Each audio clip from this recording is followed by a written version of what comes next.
Welcome to Chitra's cooking fish. இன்றைக்கி வீடியோவில் வெள்ளை சோளம் பயன்படுத்தி ரொம்ப சத்தான சுவையான தோசையும் இட்லியும் எப்படி செய்கிறதா பார்க்க போகிறோம். வெள்ளை சோளத்தில் பார்த்திங்கன்னா அதிக அளவுக்கு ஃபைபர் இருக்குது. நார் சத்து அதிகமாக இருக்கிறதால நமக்கு உடம்புக்கு ரொம்பவே நல்லது. வெயிட் லாஸ் பண்ணுறவங்களாம் எடுத்துக்கலாம். இதில் புரோட்டீன் சத்து, கால்சியம் சத்து இருக்குது. நான் சொல்லியிருக்கிற இதே மெஷர்மெண்ட்டை நீங்கள் செய்து பாருங்கள். இட்லி பாருங்கள் எந்த அளவுக்கு பூ மாதிரி சாஃப்டாக வந்திருக்குன்னு. தோசையும் பார்த்திங்கன்னா ரொம்ப மொறுமொறுன்னு வந்திருக்கு. இப்போ தான் நம்ம சேனலை ஃபஸ்ட் டைம் வாட்ச் பண்ணுறீங்கன்னா சேனலை சப்ஸ்கிரைப் பண்ணிவிட்டு பாருங்கள். கூடவே பெல் பட்டனை ப்ரெஸ் பண்ணி வச்சுக்கோங்க. அப்போ தான் நான் போடுற வீடியோஸ் உங்களுக்கு நோட்டிஃபிகேஷனாக வரும். இப்போ வாங்க இந்த அரிசியோட அளவுகள் பார்த்துடலாம். நான் 1/4 கிலோ அளவுள்ள ஒரு டம்ளர் எடுத்திருக்கேன். நீங்கள் டம்ளரு, கப்பு எது வேணாலும் யூஸ் பண்ணிக்கலாம். ஒரே டம்ளரில் நீங்கள் மெஷர் பண்ணிக்கோங்க. ஒரு டம்ளர் அளவுக்கு வெள்ளைச்சோளம் எடுத்துக்கிறேன். அதே டம்ளரில் ஒரு டம்ளர் அளவுக்கு ரேஷன் பச்சரிசி எடுத்துக்கலாம். பச்சரிசிக்கு பதிலாக புழுங்கல் அரிசிலையும் நீங்கள் செய்யலாங்க. சேம் மெஷர்மெண்ட்டு தான். தண்ணி விட்டு நல்லா 3 to 4 தடவை வாஷ் பண்ணி எடுத்துக்கோங்க. நிறைய அழுக்கு இருக்கும். நீங்கள் இதே அளவுகளை பயன்படுத்தி வெள்ளை சோளத்துக்கு பதிலாக நீங்கள் சிகப்பு சோளம் கூட செய்யலாங்க. ஆனால் சிகப்பு சோளம் பெரும்பாலும் எல்லா கடைகளிலும் கிடைக்கிறதில்ல. சப்போஸ் உங்களுக்கு கிடைச்சதுன்னா நீங்கள் அதுலேயும் சேம் மெஷர்மெண்ட் வச்சு செஞ்சு பாருங்கள். அது இன்னுமே ஹெல்த்தி. நல்லா 2 தடவை சுத்தமாக வாஷ் பண்ணி எடுத்தாச்சு. இப்போ நல்ல தண்ணி சேர்த்துக்கலாங்க. சிறுதானியன்றதால குறைஞ்சது ஒரு 6 to 7 மணி நேரம் ஊறி வரணுங்க. அப்போ தான் நமக்கு நைஸாக அரைக்க முடியும். அரிசியும் சோளமும் ஒரு 5 மணி நேரம் ஊறினதுக்கப்புறம் உளுந்து ஊற வச்சுக்கலாம். க்ளோஸ் பண்ணி வச்சுக்கோங்க.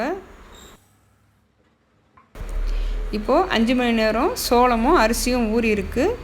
இப்போ உளுந்து ஊற வச்சுக்கலாம். உளுந்து அரிசி எடுத்த அதே டம்ளரில் 1/2 டம்ளர் அளவுக்கு உளுந்து சேர்த்துக்கிறேன். வெள்ளை உளுந்து சேர்த்துக்கலாம். உளுந்து சேர்த்துட்டு 1 டீஸ்பூன் அளவுக்கு வெந்தயம் சேர்த்துக்கிறேன். ஒரு 2 தடவை வாஷ் பண்ணிவிட்டு நல்ல தண்ணி சேர்த்து நம்ம 1 மணி நேரம் ஊற வச்சு எடுத்துக்கலாம். உளுந்து 1 மணி நேரம் நல்லா ஊறி வந்திருக்கு. இப்போ அரிசியும் சோளமும் எந்த அளவுக்கு ஊறி இருக்குன்னு பார்க்கலாம். இப்போ நல்லா ஊறி வந்திருக்கு. அரிசிலையும் சோளத்துலேயும் கொஞ்சம் கல், மண் இருக்கும். நம்ம ஒரு தடவை இது போல் க்ளீன் பண்ணி எடுத்துக்கலாம்.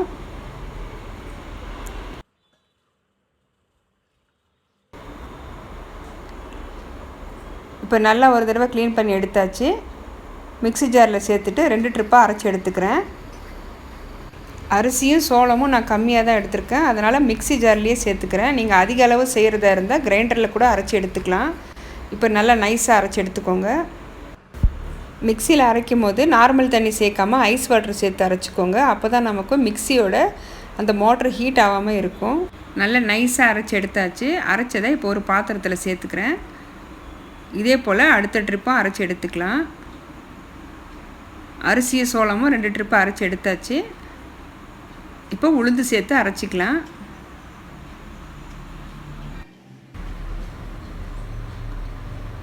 இப்போது உளுந்தும் நல்லா நைஸாக அரைச்சி எடுத்துக்கிட்டேன்.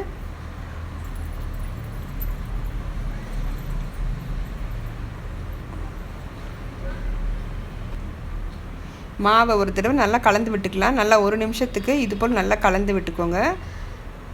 நம்ம எந்த அளவுக்கு நல்லா மிக்ஸ் பண்ணுறோமோ அந்த அளவுக்கு மாவு நல்லா பொங்கி வரும். உப்பு நம்ம இப்போ சேர்க்க வேண்டாம், காலையில் சேர்த்துக்கலாம். நான் ஒரு 8 மணி போல் அரைச்சி வச்சுருக்கேன். காலையில் பார்க்கலாங்க. மாவு பாருங்கள் எந்த அளவுக்கு சூப்பராக பொங்கி வந்திருக்குன்னு.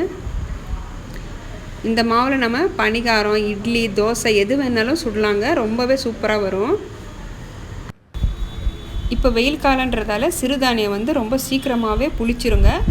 இப்போ மணி ஒரு காலையில் 6 மணி போல் இந்த அளவுக்கு நல்லா பொங்கி வந்திருக்கு பாருங்கள். இப்போ நல்லா ஒரு தடவை கலந்து விட்டுக்கிறேன். கலந்து விட்டு தேவையான அளவுக்கு நான் உப்பு சேர்த்துட்டு க்ளோஸ் பண்ணி ஃப்ரிட்ஜுக்குள்ளே வைக்க போகிறேன். நம்ம எப்போ இட்லி சுட ஆரம்பிக்கிறோமோ 1 மணி நேரத்துக்கு முன்னாடி நம்ம மாவு எடுத்து கலந்துட்டு இட்லி சுட ஆரம்பிச்சிக்கலாம். அப்போனா தான் மாவு நமக்கு அதிகமாக புளிப்பு ஏறாமல் இருக்கும். இப்போது இந்த கன்சிஸ்டன்சி கரெக்டாக இருக்குது. தண்ணி எதுவுமே அதிகமாக சேர்க்க வேண்டாம். இது கரெக்டாக இருக்குது. இப்போ இட்லி சுட ஆரம்பிச்சிடலாங்க. இட்லி பாத்திரத்தில் தண்ணி ஊற்றி வச்சுருக்கேன். நல்ல தண்ணி கொதிக்குது. இப்போ நம்ம இட்லி பிளேட்டில் கொஞ்சம் லைட்டாக எண்ணெய் தடவிட்டு மாவு சேர்த்துக்கலாம். நம்ம சேனலில் நிறைய இட்லி வீடியோ நான் போஸ்ட் பண்ணியிருக்கேன். உங்களுக்கு டைம் கிடைக்கும் போது நீங்கள் அந்த வீடியோவும் பாருங்கள். அதில் சொல்லியிருக்கிற மெஷர்மெண்ட்டு பயன்படுத்தி நீங்கள் இட்லி செஞ்சு பாருங்கள். நல்லா சூப்பராகவே வரும். தோசையும் பார்த்திங்கன்னா நல்லா முறுமுறுன்னு வரும். இப்போ இட்லி பிளேட்டில் மாவு சேர்த்துட்டு க்ளோஸ் பண்ணி ஒரு 10 நிமிஷம் வேக வச்சு எடுத்துக்கலாம்.